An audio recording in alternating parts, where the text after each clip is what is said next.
Hello, welcome back. We are talking about entrepreneurial life, making money, and becoming successful at it.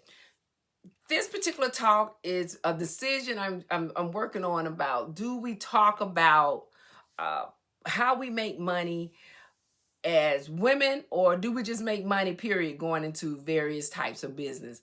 So I was thinking, okay, what do we talk? I think what I need to do is take you back from when I started in the business, and you'll understand how I became a serial entrepreneur, what brought these various types of business about, and how I got the bug.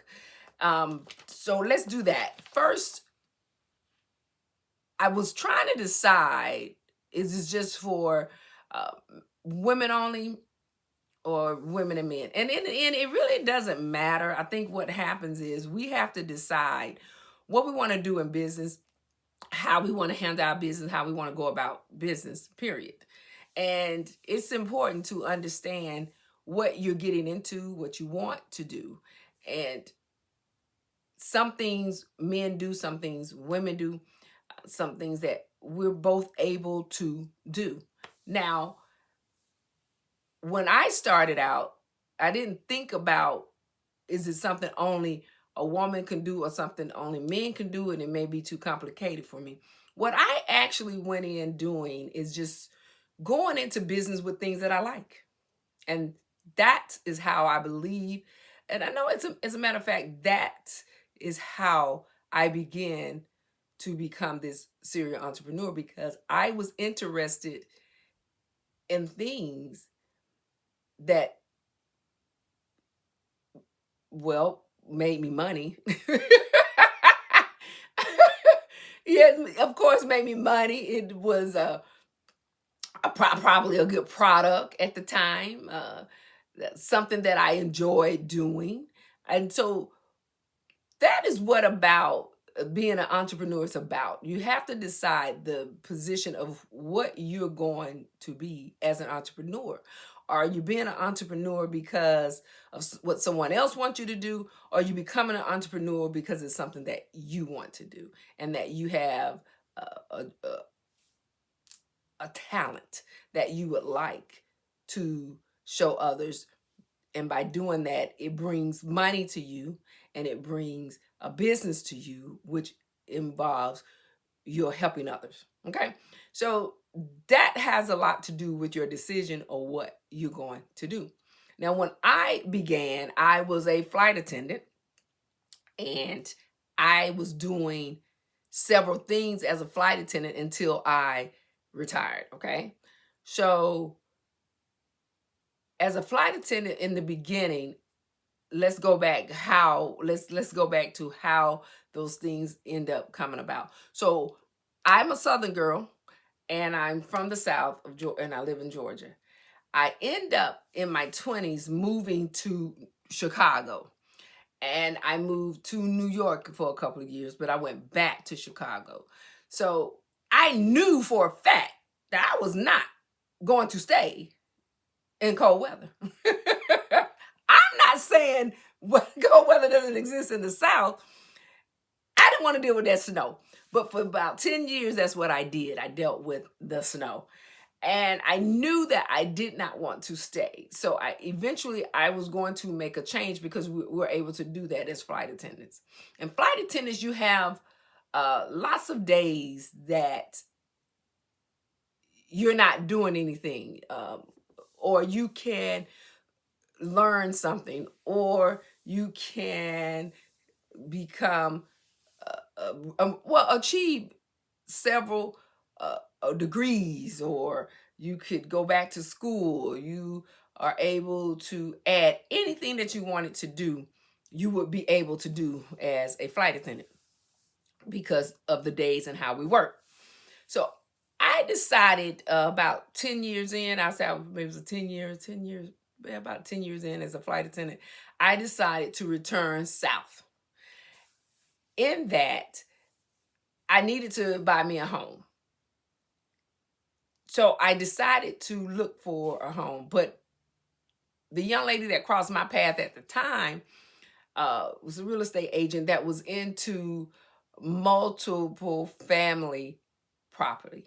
So anything that she sold was multi-family. So it was going to be, you know, duplex, triplexes, or apartments, things like that. So when she came to me, it was a duplex. And said, you know, it'd be a great addition. You can move on one side and you can rent the other side out.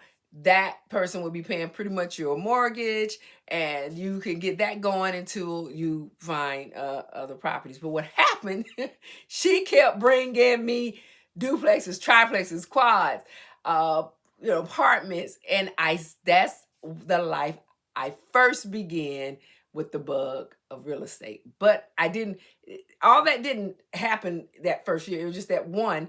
And then I went into it, and I'll tell you about my next business on my next talk. But from this particular way that went, I started, I looked for then finally a single family home for me. But in the process, I met my ex-husband. I end up buying that house, but we end up building another house. And so there I am with two properties. Now I'm into this real estate bug.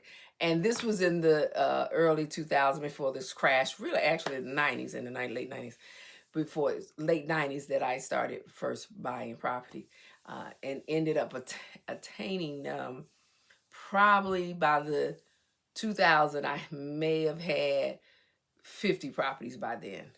So I was on a roll. I then created another business I'll tell you about. Now let's talk about real estate and the business of real estate.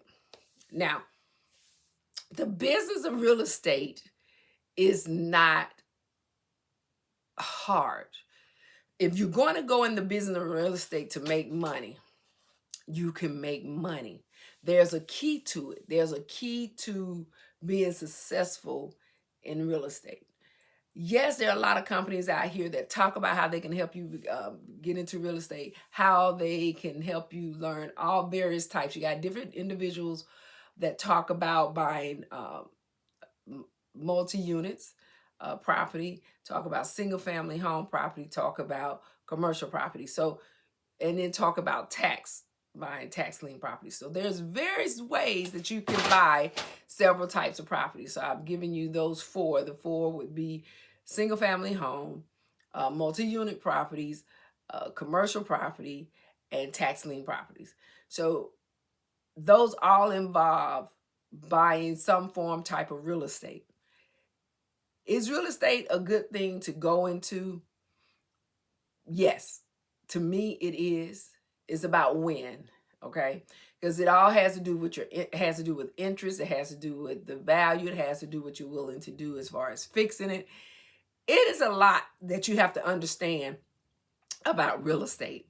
Real estate is not hard to purchase, but it can be difficult to manage if you don't learn the tools of managing a property.